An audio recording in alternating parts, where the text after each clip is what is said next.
Good evening, everyone. It's great to see you. Thank you so much for being here, for joining us. My name is Rick Weissbourd. I am a psychologist. I teach at the Ed School and at the Kennedy School at Harvard, and I have the absolute joy of being the faculty director of Making Caring Common. I have to start by thanking some terrific folks. Huge thanks, huge shout out to Tara Kinsky and Kelsey Rodriguez and all the other amazing collaborators at the Hewitt Schools.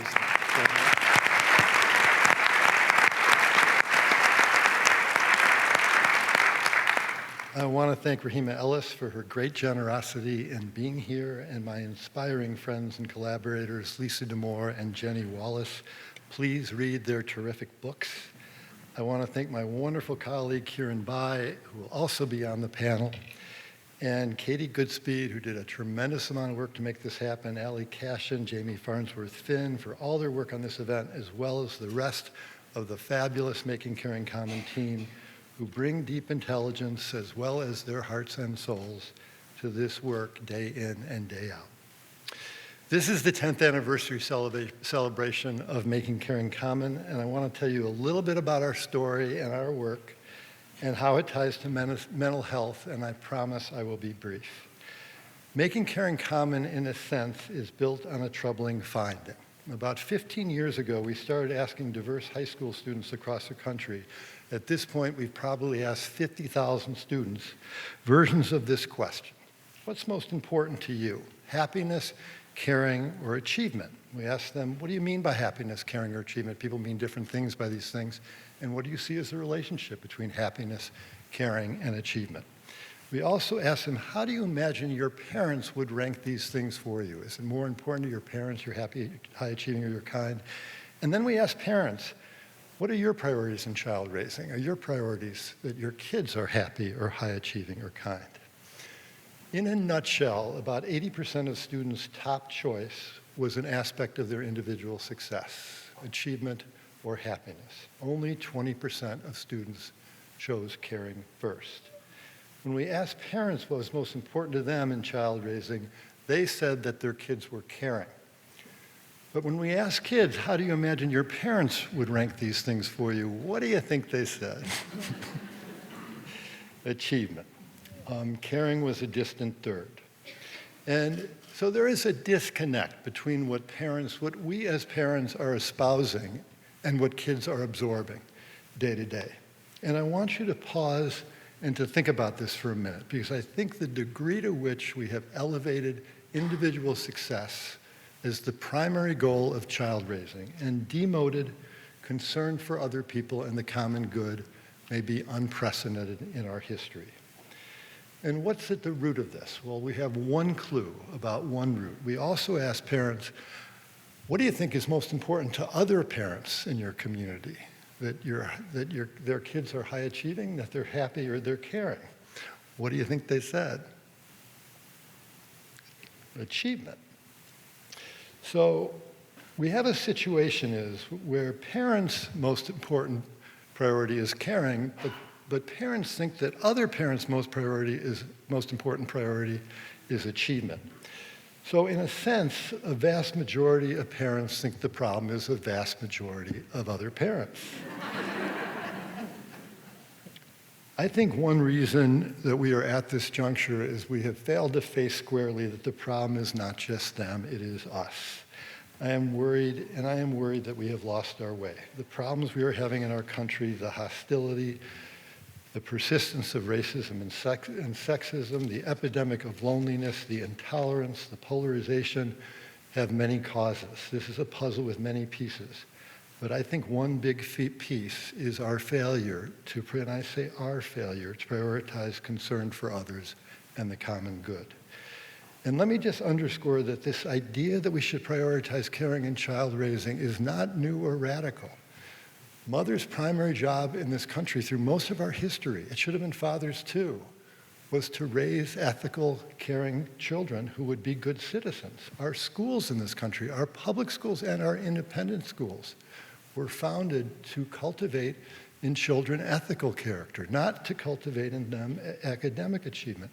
Colleges, including my own, Harvard, were founded to cultivate ethical character in young people. When you ask people what values Harvard stands for, I'm not just cracking on Harvard or singling out Harvard, it's hard to find an ethical value. And that is a problem, that our schools and our colleges no longer stand for ethical values. So I am making the case to you that we have to go back to something fundamental and profoundly important. There is nothing more important than we can do than to raise children who care about others and the common good. I think putting caring for others front and center in child raising is our best chance in the long run for helping our kids build healthy families and healthy communities. It is the best chance for revitalizing our country and revitalizing our democracy. I also think one of the most important mental health prevention strategies is guiding children in caring for others and developing gratifying and lasting relationships. We'll take up that question on our panel. So I ask you to join us in our mission to raise children who care about others, including those different from them in background and culture and character, who will fight to do better than we have done, who will fight to create a better and more just world. And I encourage you to find out more about our work by clicking on the link in the electronic program. And I encourage you to ask the question to your children on the postcard that we have handed out. Ask them what is most important to you, what they think is most important to you, caring, happiness, or achievement. And I think you will find that it can lead to wonderful conversations with your children about what matters to you most and about how your family can honor your values. It is now my pleasure to introduce Tara Kinsky, the wonderful head of the Hewitt School.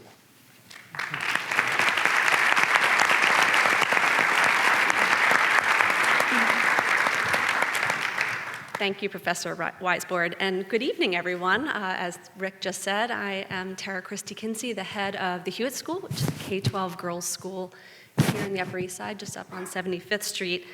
And Hewitt tonight is delighted to be partnering with Making Caring Common, with a few familiar faces on the panel for tonight's important and timely discussion. The Hewitt School is here tonight, I suspect, for the same reason each of you is here tonight, which is that we all care deeply about supporting the mental health of the young people in our lives, at home, at school, and all throughout their lives. The fact that you're here tonight in the insanely busy back-to-school season, braving all of the traffic, just shows that you don't just care, you're willing to put some words into action to create new and healthier environments for the children you love. Though we're all subject to societal forces, as parents and educators, we also have an opportunity to act as a buffer to those forces and insist on healthier norms for young people. That kind of change starts with us, and that's why we're here tonight. There are many reasons why we're excited about tonight and delighted to be partnering with Making Caring Common, but for the interest of time, I'm just going to name three. First, Hewitt and Making Caring Common are both on a countercultural mission to show young people that they can write success stories in which they achieve great things, but they don't need to engage in manic resume padding that undermines their well-being, their sense of meaning, their relationships, and their joy.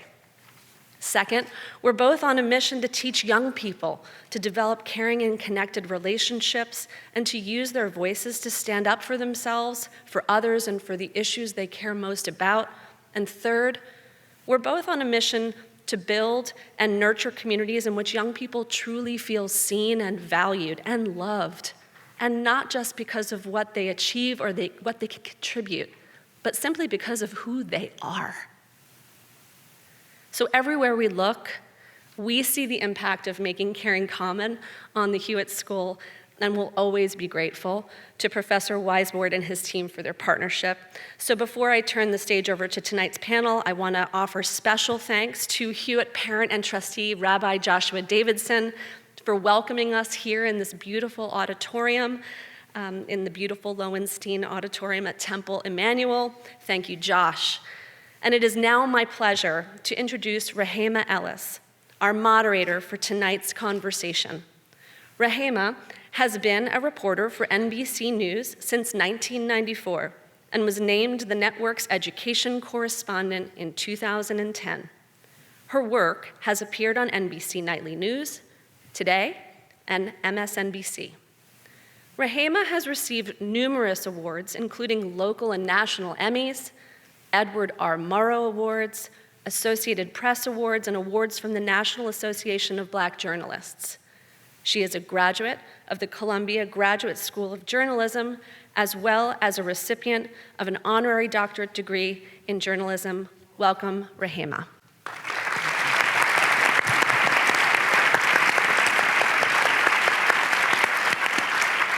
Thank you. I'm going to jump right into it and introduce, you have already met Rick. Next to Rick is Jennifer. We're going to call you Jenny. Jenny Wallace is an award-winning journalist and author. She's done a lot of reporting on this subject. We're going to get into that. Kiran Bhai, Director of Schools and Parenting at Making Caring Common, and a former school counselor. And last but not least, Dr. Lisa Damour, psychologist and best-selling author. Rick, I want to start with this idea. You set the scene for us a little bit about how important caring is.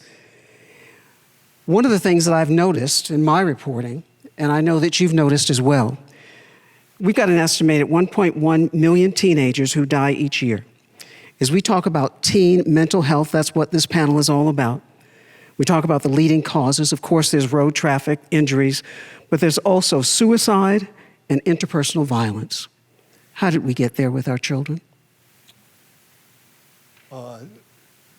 This is a great question and a tough one. Let me just start with by saying that this is not a new problem. This has been a problem that's lasted for a long time, 40, 50 years, maybe longer.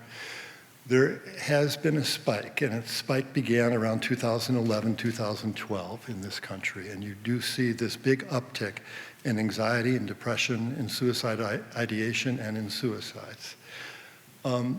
That uptick happened across Western industrialized countries. It coincided with the introduction of smartphones. So there is one school of thought about this, which is Smartphones aren't so smart. that smartphones aren't so smart. And that one school of thought about this is that social media is really what is driving this. I also want to say that little kids, young children, we've also seen an increase in anxiety and depression. College students, anxiety and depression have been increasing for 50 years. So this isn't just social media. And the reason your question's so important and so complicated is that there's, in the media, I think, a hunt for a single factor or one or two factors. There are many different factors here that I think are interacting. And they vary by race and class and culture enormously. So I think this is a very important conversation to have that's granular, that's particular. What is going on in affluent communities? What is going on in low-income communities? And not as global as the current conversation has been. And I think we all have thoughts about what's going on in these different communities. I'm going to do one of those silly little things that reporters always do, and that's to ask you to raise your hands. I'm interested in how many people in this room are parents. Would you? Whoa. Okay. I thought it would be a lot of you, but it's almost all of you. How many of you are also educators? Okay. So we're going to make certain that there are takeaways from this esteemed panel tonight of what you can do as a parent when you get home or when you talk to your child on the phone that will help you guide them through their emotional, intellectual, and social anxieties that they're having, which are also probably making you very anxious. Jenny, I want to ask you a question because you've been reporting on this. In terms of what makes kids anxious, we talk about the pressure and achievement and all of that having an impact on our children's mental health. What have you seen in your reporting? Well, I've seen a lot in my reporting over the last 4 years on this topic. When I was growing up in the 70s and early 80s, achievement was important, but it was part of a bigger picture. And today what I'm seeing in my reporting and what I'm hearing on the ground and what I think everyone on this room will agree with is that achievement has become entangled with our kids' sense of self. And that's when it becomes toxic. When we don't have worth, when we don't feel like we have value unless we are achieving. So this is not to say that we should be anti-achievement. Achievement should be joyful. Yes, it should be difficult. It should cause us to push through. But the achievement we're seeing today is too often toxic. And Kiran, you're on the ground as a former school counselor and director of schools and parenting and making caring common. I just love that title, Making Caring Common. Because what I see is a lot of uncaring, a lot of hostile behavior, a lot of hostile language, and we're identifying ourselves as I'm cool because I'm hostile. What do you see as a school counselor, and how difficult was it for you to handle and manage this kind of tension that teenagers are experiencing?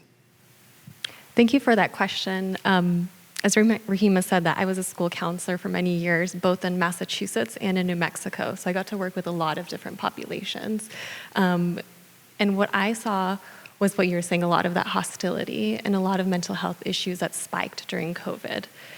We already saw a lot of anxiety and depression prior to that. I would say that was the greatest thing that parents and teens were concerned about. But after the pandemic, what we saw was, yes, the rates increased in anxiety and depression, but the ability to cope and manage from those was decreasing steadily. So if I had a student and we had a great plan and we had coping skills, they didn't have that opportunity to practice those skills. They didn't have the opportunity to be challenged and challenge the narratives that are in their head. So that's a lot of what I saw, and I hope that's something that we can talk about more in the panel and focus on moving forward. Lisa, I'm going to put you on the spot as a psychologist because people come to you directly and ask you for help. You're the doctor.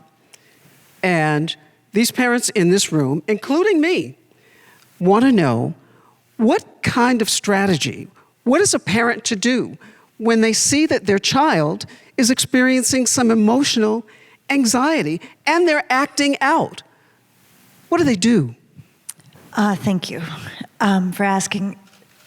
The thing I would say, first and foremost, is that your kids are going to be in distress. It's a done deal. There is no getting through a week in the life of a kid, and certainly in the life of a teenager, without something deeply upsetting your kid. You cannot prevent this. They cannot prevent this. The school cannot prevent this. This is life happening to your family. This seems like something we should not need to articulate. Where we sit in the culture right now is that we treat distress as though it is dangerous. Feelings are feelings. They're not all fun. Sometimes they can get to places we don't want them to go. Most of the time, when a kid is in distress, they're probably having a feeling that fits whatever happened, right? They're sad about the way a test went down. They're frustrated with a friend who's not being kind. What I want us to do, to get to the second part of your question, is to pivot our attention away from the fact that kids will be in distress and get curious about how they handle it, what you're talking about. How do they cope? So if they're acting out, that's a problem. So you can be upset, but you can't be a jerk. You can, however, talk about the feeling, go for a run if that will help you feel better, write about it, go put on your angry playlist and have it out that way. Which is to say, if I could just want one thing to come of a shift we could make in the culture right now, it would be that we don't feel so frightened of kids having painful, negative, unwanted feelings, and put the full force of our attention on helping them handle those feelings well when they inevitably arrive. How do I do that? No, I'm serious. Yeah, For example, my kid, I don't really mean my kid, but my kid comes home and I don't have my smartphone with me, but he's either on a smartphone or he's on a laptop, and he ain't talking to me. But I know something's happening. The grades are slipping. He is angry. He is short in speaking to me. And every time I say hello, he says, "What?" Sound familiar? What do I do? We're not having conversations. Okay, so there's a couple ways to slice this. One is kids get relief for their emotions in two ways. Sometimes by expressing their emotions, talking to us, and sometimes by finding ways to tame those emotions. Getting lost sometimes in something distracting online in a limited way can actually bring some relief. Going and comforting themselves. I would say probably the number one thing I hear from teenagers after a very long day is not, I go home and talk with my folks about it and get lots of relief. It's, I roll around on the floor with the dog.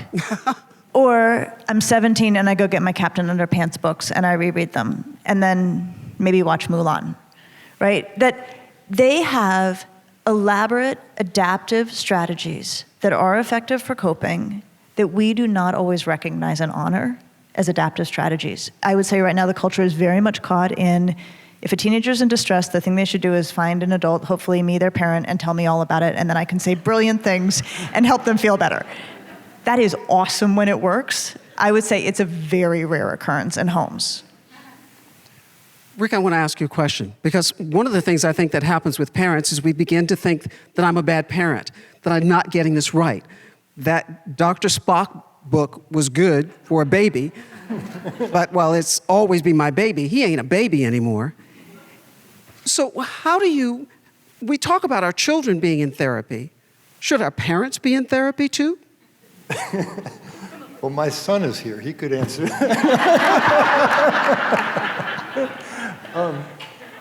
So here's one, I know I keep returning to the data, but here's one thing we found in the data, which was somewhat surprising.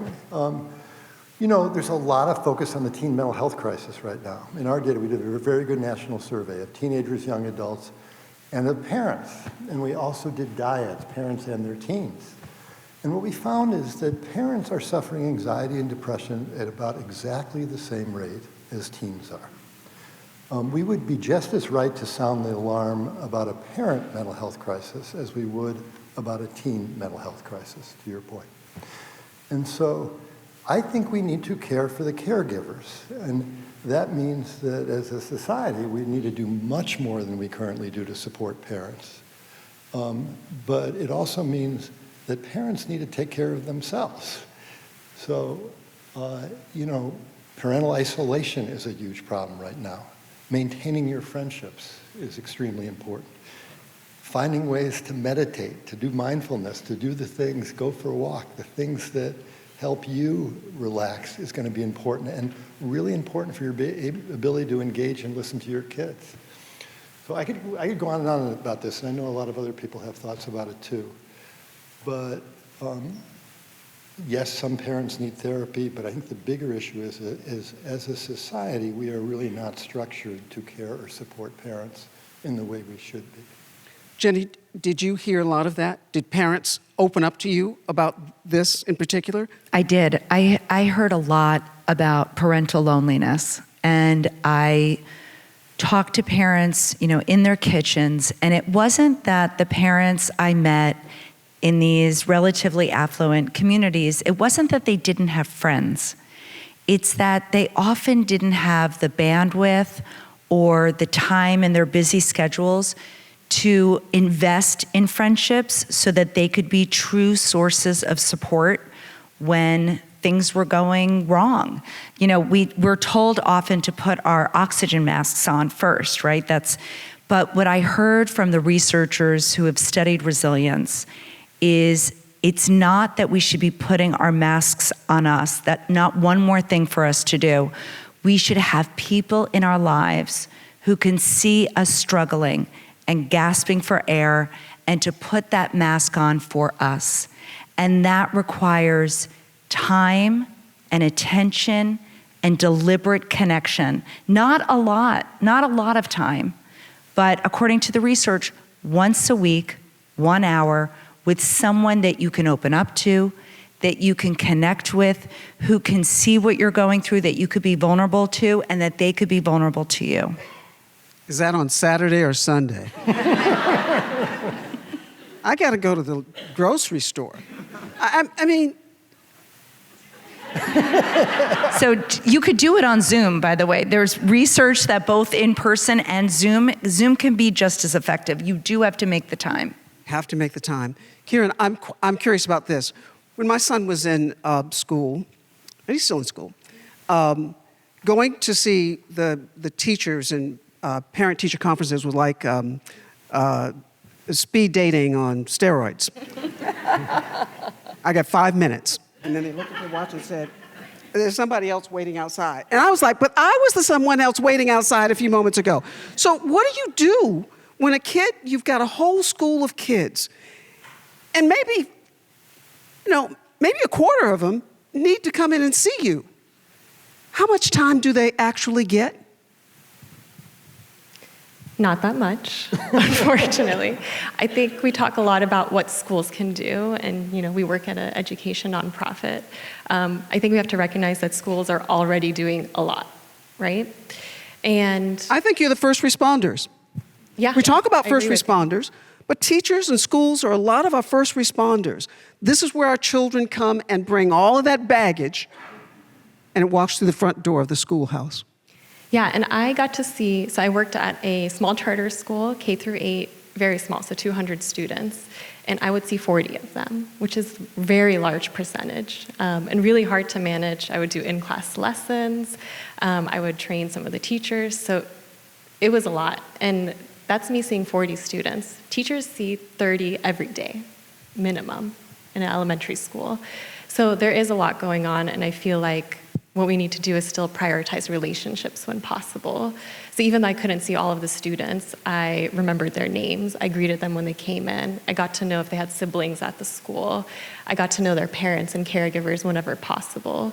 And I think, we'll never be able to have enough teachers, enough counselors, enough therapists, but I think we can be more preventative and prioritize relationships. Lisa, I want to ask you specifically about the difference between boys and girls. I know there's an anatomical, there's a biological difference between us, but how do boys respond to tension, and how is their mental health manifested when it's strained versus how girls respond? And what can parents do, those who have boys and those who have girls, or both? So, these broad gender findings fall apart when you look at any specific kid, but staying in the generic, right? Generally what we see about girls, generally what we see about boys. What we have consistently found is that girls tend to suffer from what we call internalizing disorders, that when they're upset, they collapse in on themselves, they express depression and anxiety. When boys are upset, they tend to externalize. They tend to act out or get themselves in trouble. And I would also add, and this isn't externalizing exactly, I think they can engage in very heavy distraction. They can just go lose themselves in things, sometimes video games for hours, as a way to hold a feeling at bay. We are better at surveying and getting information about how girls suffer. And I think sometimes when we have these very high rates of distress in girls, it's because of how we're asking the question, and the questions we're asking tend to be about depression and anxiety and tend to be less about, are you spending lots of times on video games? Are you doing these things that are the early signal to us? You're getting in trouble, you feel annoyed with everybody. We don't ask those questions. I think we'd pick up more boy distress if we did. So this is to say, I don't think there's any value in saying, well, who suffers more? Or if we talk about girls, then we're not talking about boys. If we're talking about boys, we're not talking about girls. I feel like concern is not a pie. There's plenty to go around. We can be concerned about everybody. In terms of helping, to get to your question of helping, in many ways, girls are easier to help because when they're distressed, they're talking, they're telling us, they're also approachable, they're sad, they're anxious. I worry that boys are suffering in ways that are going undetected or are getting punished. And I worry that as a culture, we do not do a good job of socializing boys to use language to express emotion, and so they end up quite isolated with their feelings. And the thing I've been thinking about a lot, as I've heard, actually quite surprisingly, but I'm getting used to hearing it, which I don't want to, I'm hearing about a lot of boys spending a lot of time in digital environments where there's a lot of misogyny and a lot of hate speech and a lot of stuff that I just could not detest more. And I'm working in my mind to think, I think that's distress. I think a kid who's feeling good about himself is not spending time in those spaces. And we are, and I get it, reflexively appalled by it, as we should be. We push it away. We don't want that in our lives. Of course we don't. I'm working in my own work as a psychologist to think, I think that is distress. I think we should go for it to try to see if we can help. I think that's how we might root it out. But that's not a conversation that I'm hearing publicly. These are things I'm thinking very much more on my own and glad to bring up here. I want to ask all of you this in terms of research, in terms of reporting, in terms of interacting with students in a classroom and even in your clinic and in your office. How successful are you? I want to know. We've got books, we've got manuals, we've got research, we got a lot of stuff. And yet, I'm doing reports that say it seems to be going this way. Now, we had almost a crisis in this country in terms of teenage pregnancy. But there was a kind of initiative that occurred in this country, and the numbers of teenage pregnancy have really gone down. Rick, you're doing the research. So, in your research, are you seeing something that says, here's how we can change this? I know you talked about caring as opposed to emphasizing achieving, and are you just happy? What does that mean to be happy? I think we're all trying to discover that. I'm not against happiness, by the way. No, and I want you to get to that. But I want to know, how successful are you? I mean, what part of this research and this forum keeps you up at night saying, did I leave them with something that they can use when they walk out of here? Well, I'm going to answer your question. Let me just say one other thing about the way we talk about teens and the mental health crisis, as if this is a fragile and doomed generation, and I worry about that language for talking about our teenagers. This is a really impressive cohort of teenagers in many ways. They're the most psychologically aware and articulate generation of teenagers, I think, in our history. One thing that Ken Ginsberg says, who is a child psychiatrist in Philadelphia, is this may be the cohort of teenagers who breaks the stigma around mental health in this country. And that is a huge deal. And I say that as someone who is 66 years old and knows so many people who never got mental health treatment who needed it.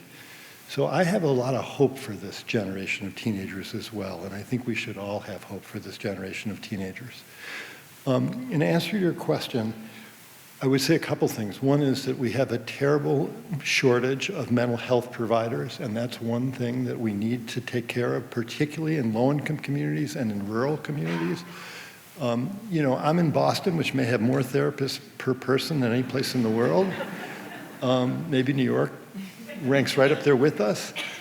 But my wife and I still have trouble finding therapists for our friends. And there are parts of the country where there just are not therapists, and we really need to do something about that. But this audience isn't going to make that change. Right, so I want to answer your question. You're more likely to make that change. I want to answer your question. I don't think we're going to therapize or medicate our way out of this problem either. I think the way you get out of this problem is by, there are a lot of things, and other people can speak to them. But I do think it's strong relationships. It's durable and caring relationships. It's every kid being connected to an adult at school.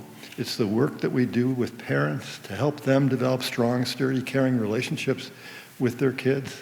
It's the work that we can do in schools to make sure every kid has a friend and feels like they belong in school. There are specific strategies for doing these things and being intentional about it. And the other is we have a huge number of kids who are just, and this is what Jenny writes about and thinks about, who are just achieving to achieve, and it's making them miserable. And we have to figure out how to enable kids to cultivate a sense of meaning and purpose for kids. And there's a crisis of meaning and purpose, I think, going on with our teens too. And there are ways to do that as well. But I've talked enough, so why don't we let... Well, Jenny brought up your name about what you're seeing. And do you feel that you're an author, you're writing about this, you're publishing books about this. Do you feel that it's reaching the people who need to see it? Or are you frustrated in some way? So when I first sold this book, Never Enough, that we're talking about, it was 2019, and I thought, well, this is going to be a hard message for parents. We are coming out of COVID. I am a parent of 3 teenagers. I don't know one parent out there in New York City that I know or that I met in my travels that is not worried. So I think parents really want solutions. And, for my book, I looked for solutions, and I went in search of the kids who were thriving despite the pressures. And, there's a lot that they had in common, but the one thing they really had in common was that they felt a deep sense of mattering for who they were deep at their core, meaning they felt valued for who they were as a person. How did they get that? They got that from the messages that they got at home. They got that from messages that they heard at school. They got that from parents who taught them how to be good friends and how to work through difficult emotions like envy so that it didn't interfere with friendships. And importantly, they were taught, they were depended on and relied on to add value back to others, to the home, to the school, to the community. So they got social proof that they mattered. It wasn't just in their parents' words, which were important, but they got this societal proof that they mattered for things other than their resume. And that was a protective shield. So are they making caring common? Oh, definitely. I mean, Rick's all over the book. Rick and Lisa. I mean, I feel like I have, this is my cast of characters in the book. I mean, yes, what the work they are doing, in my mind, both as a writer, but also as a parent, the people on this stage have done more for my parenting than anyone other than my own parents.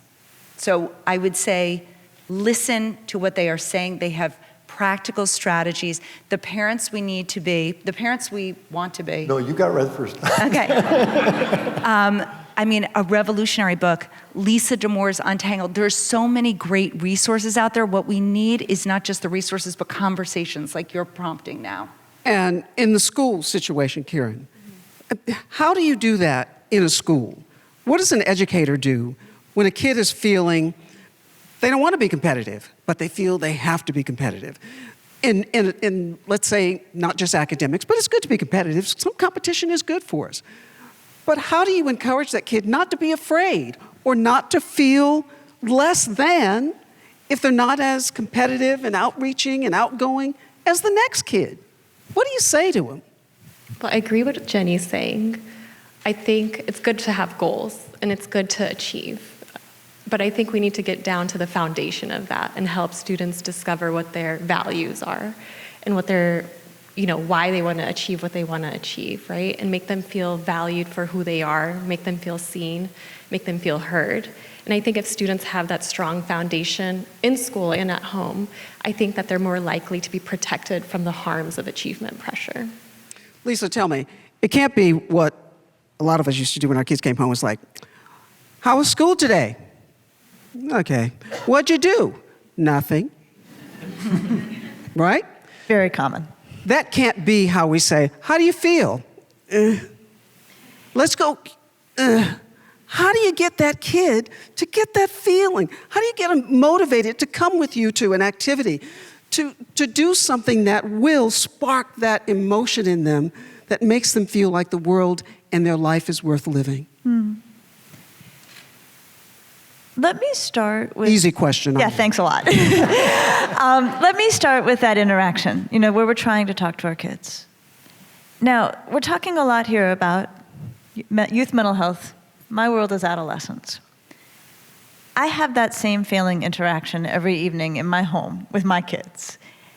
And what I've come to appreciate is that, especially teenagers by their nature, they want to be autonomous. They want to do things under their own steam. And so when we're saying, how was school, what happened, we are calling the meeting and we are setting the agenda for the meeting. And I think a lot of kids are like, I did meetings all day.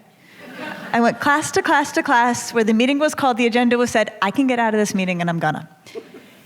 The thing that I have found to be consistently true, and I know I've brought it up in this space before, is that later in the night, when I'm trying to read my novel in my bed and I'm shutting it all down, suddenly there is my unbelievably chatty child who wants to tell me all sorts of stuff. This is how teenagers roll. They need to have say about how it goes down. When we are crafting the conditions, they are instantly resistant. I'll tell one quick story. Teenagers teach me so much of my clinical work. I had this fabulous junior girl who came to my office at 4 o'clock on Fridays, it was Fridays. And she came in the worst possible mood, and I'm like, what's the problem? And she's like, okay, my room's been a huge mess all week. I had time before this appointment to clean it. I was gonna clean it before the weekend so I could enjoy my clean room all weekend. And I walked in the door, and my mom said, you gotta clean your room. And she said, I spent the hour I was gonna spend cleaning the room fighting with my mother about how I would not clean my room. And she's like, and I'm so mad it's not clean. And I was like, teenager, like, love them. So to answer your question, we have to work with their terms. We cannot tell them when or how to do it.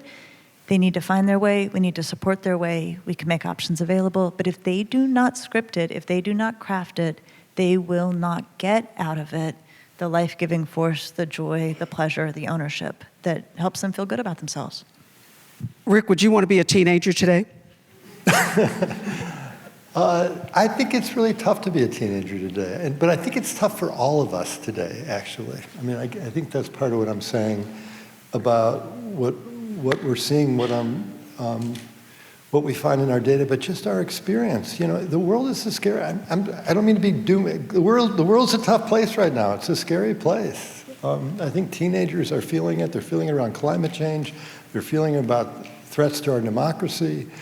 Liberals. Are we overblowing that? I heard someone the other day saying, folks are blowing this out of proportion. Teenagers don't care that much about climate change. Teenagers don't care that much about blah, blah, blah, blah. Is it overblown? I will tell you that in our surveys, about a third of teenagers are really worried about climate change. And that's not to say that, and there's so many indirect ways in which fears about climate change can affect them, because the people that are around, the adults that are around, are worried about things. And liberals are, in this country are worried about a certain set of things. Conservative families also feel like the country's falling apart for very different reasons. And that affects teenagers. So I think it's a hard time for everybody right now. I think as a teenager, when you are trying to figure out your identity, when the adult world isn't making sense to you, when you're feeling disillusioned by the amount of polarization and corruption and gridlock in our country, that's a hard place to be. I want to know what each one of you thinks about this. In some measure, it seems like there are more avenues and places for children, for young people to get help than there might have been for the generation before. And the generation before that the esteemed Tom Brokaw at NBC News talked about, the greatest generation, they didn't talk at all. They didn't talk at all. And maybe there wasn't anybody to talk to, yeah. But they didn't talk. But Jenny, would you want to be a teenager today? No. No, I wouldn't. But I think here's where I think is the difference between then and now.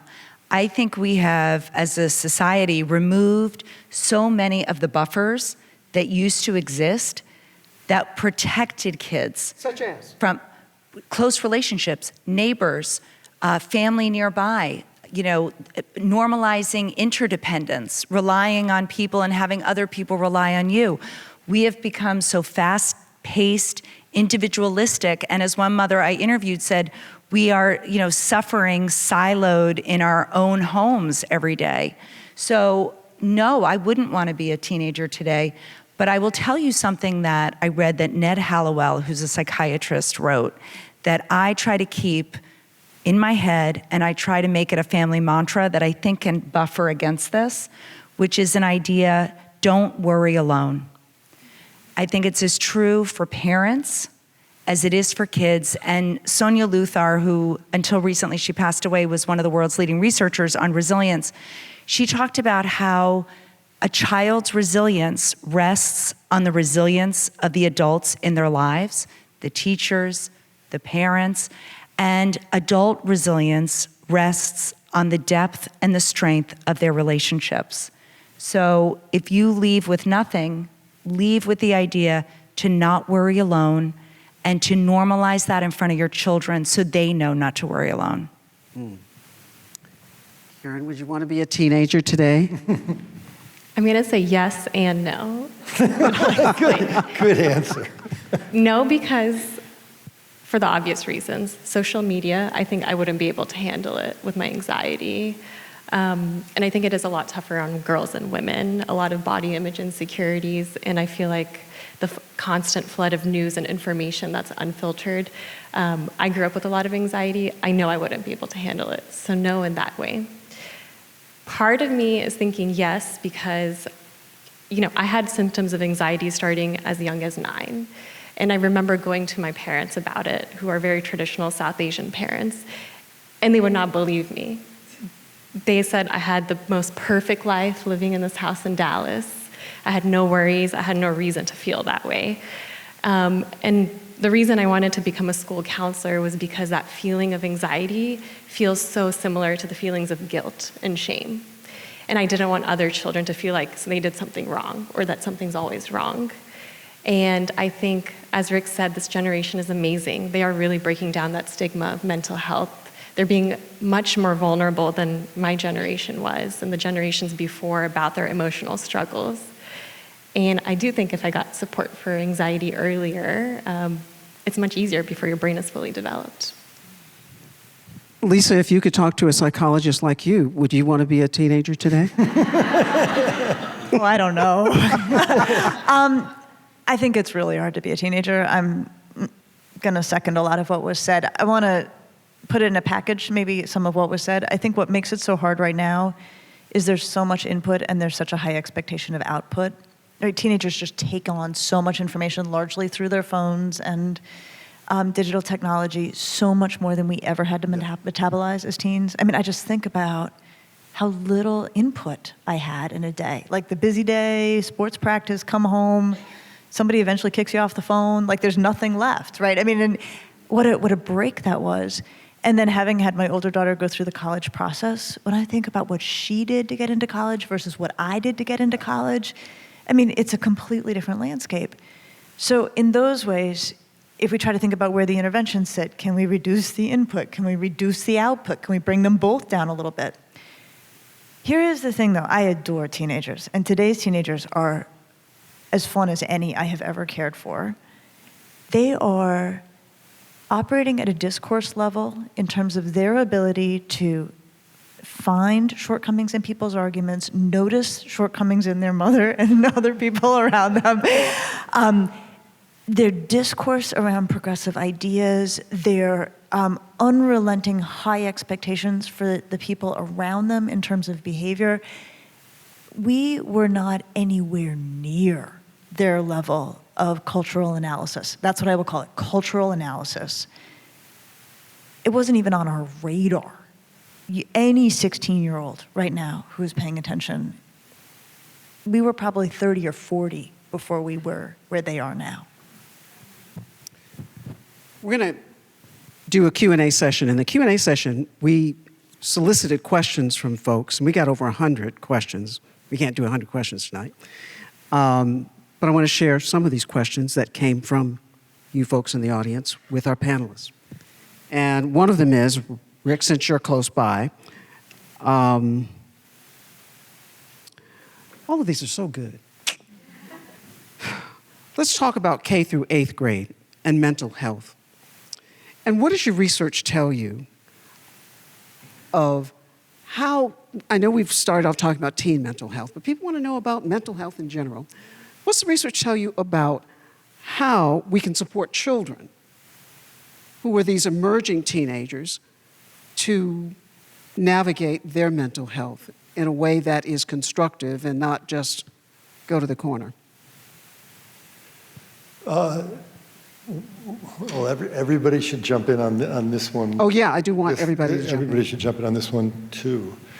You know, I think many of the things I was just saying about teenagers are true about elementary school children, too. They thrive on feeling connected and anchored to adults. In a classroom, that means creating a classroom community in general. I feel as a result of the pandemic, there's so much worried about academic losses that there's a real rush to push kids to achieve, and that we need to go slow to go fast. And what I mean by that is elementary school kids, middle school kids, high school kids We need to spend the time in schools community building in the classroom and in the school. We need to make sure every kid feels anchored to a school adult. We need to give kids resources and coping strategies for when they are starting to feel anxious. So you look like you're about to interrupt. My question is, how do you stop the parents from encouraging the kids to be more, to push more? Because kids don't just get up in the morning and say, I think I'm going to go and be the best, I'm going to do it out of everybody. You're saying that something is coming from a parent. Parents are modeling behavior for children. Yeah. Yes or no? Yes. So if these kids are anxious, you guys are anxious. So let me just say that as parents, let me just throw out some red flags for parents around this. You know, if you're finding that your conversations at the dinner table are consistently about achievement at school, if you're planning family vacations around your kids' sporting events, I mean, all of these things are red flags. If your kids aren't eating or sleeping well, those are red flags for parents. If your mood rises and falls on whether or not your kid gets an A or an A minus or a B plus or a B, that's a red flag.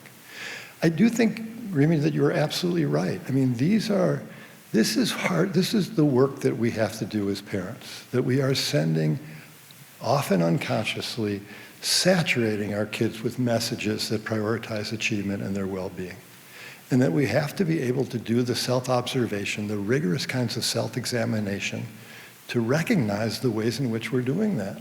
And if you do an audit of your day and the kind of conversations you have, I think you'll probably pick up lots of things. Jenny, did you hear any of this in your reporting? Did you hear any of this in your reporting about the frustration that parents are feeling? And in your reporting and in your research, are you picking up any suggestions that might be useful to parents here and educators here about how they can support their children? So I remember one mother saying to me about the pressure she was feeling to make her kids a success for the future when really all she wanted to do was just to enjoy being a parent and to enjoy her children. So what I heard time and time again from resilience researchers was that the pressure on kids today versus when we were growing up is everywhere. It's in the classroom, it's with their peers, it's with their peers' parents, it's on social media, it's in the wider culture. Our kids already know we want them to achieve. They all know that, and they know it at very early ages. What I have come to realize from the research and from talking to families is that my job as a parent is to create a home environment where my kids can recover from the messages they are hearing day in and day out, that you only matter when you achieve. You only have value when you weigh that weight. You only this, you only that. Home needs to be the place where they never have to question their worth. And so I want to give you a phrase that a researcher, Sonia Luther, gave me, which is to create homes of mattering havens, homes from, havens from the pressure. And that is to minimize criticism and to prioritize affection. And if we can do that in our home, it doesn't mean don't have standards. Of course you need standards. Of course you want your children to do well, to have good, healthy work habits.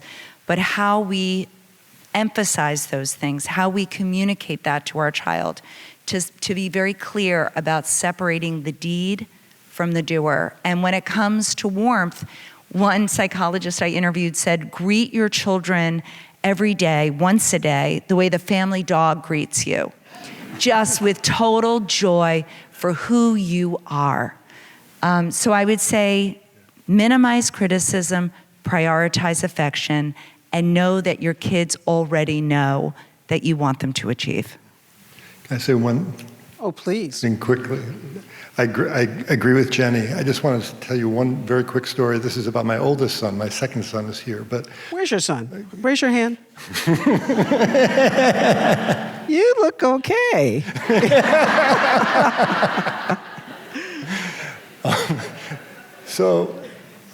My oldest son was beginning the college path, the college excruciating path to deciding what college he wanted to go to. And I went for a walk with him late one night, and I said to him, I don't care where you go. I want you to go a place that's really going to fit for you, that really makes sense in terms of the person that you are. And he said it in a sort of nice way, but he said, Dad, that is such bullshit. And he said, you teach at Harvard, all our cousins are going to, good colleges. All the people in our neighborhood are going to college. That's the expectation at the school.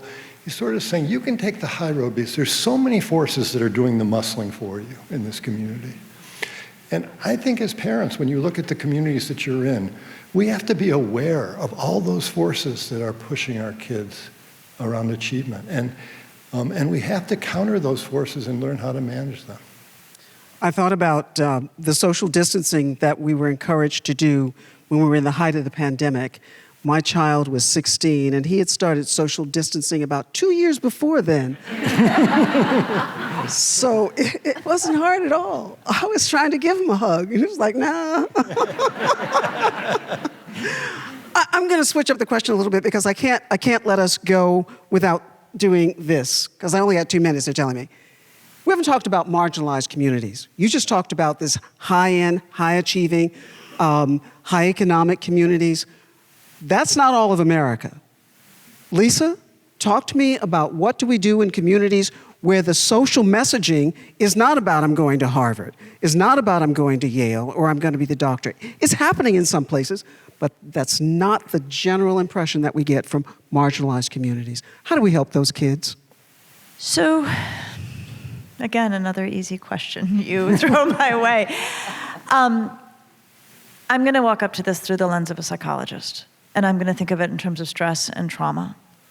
And when we think about the experience from just the sheer psychological side of marginalized communities, what we have to think about is you think you've got stress, right? The stress of existing in a marginalized space in this country is choking for people all day, every day. And I think that the way we need to think about marginalized communities is if you are not a member of a marginalized community, it is on you to relieve the stress of members of marginalized communities. I think that we have to be thinking in that way, that there's no neutral in this. Either you're suffering or you're alleviating suffering and working to alleviate suffering. I want to just say actually an interesting statistic, just in terms of if we think about marginalized communities, kids right now, where things are. In the grand conversation about youth, mental health, youth concerns right now, something that has been sort of shockingly underreported is that the thing that's happening right now is there's a huge percentage of kids who don't go to school anymore.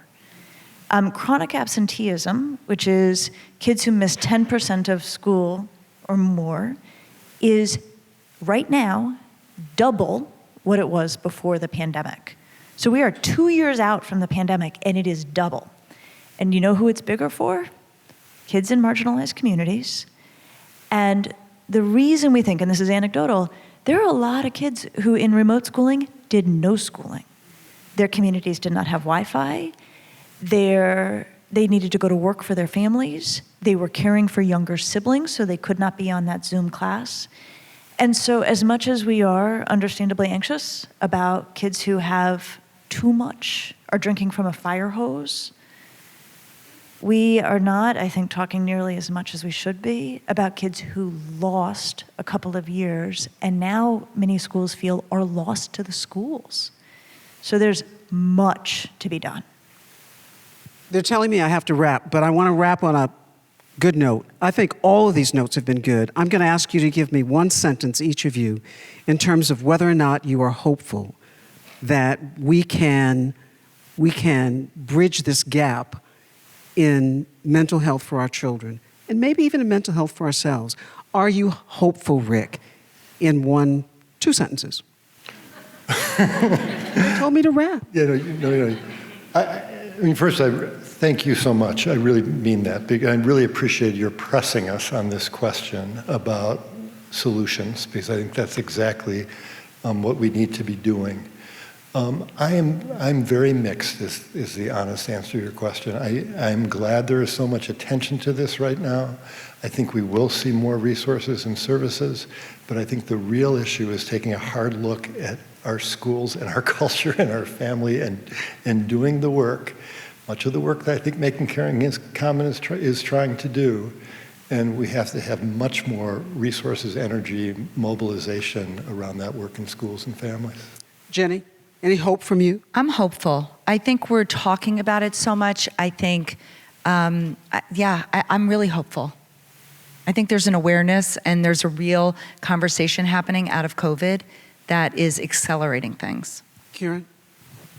I am also hopeful, but I think there's two things that I think we all need to keep in mind to maintain that hope and progress. And that's to focus on relationships and also to bring accessible and culturally relevant resources to people where they are. Dr. Lisa? I like Karen's answer. I think it's a great answer. No, I was going to basically say the same thing. The reason I feel hopeful is that when we look at kids and we look at mental health, the number one force for adolescent and youth mental health is strong relationships with caring adults. We have hundreds of people who have given up a Wednesday night on the most beautiful night in New York to be here to talk about what kids need. These are adults who are looking to make strong relationships with kids. That is what it takes. It's not going to be therapy. It's not going to be medication, like Rick said. It's going to be the adults taking good care of themselves, serving as a steady presence in the lives of young people. That is what has always worked, and that will still work. I want to thank my panelists. What a fantastic group of people, right? Thank you.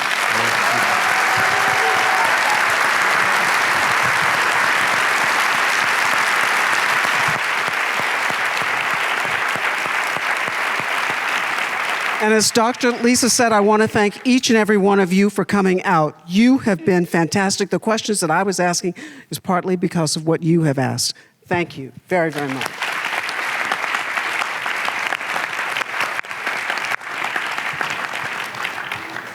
Get home safe.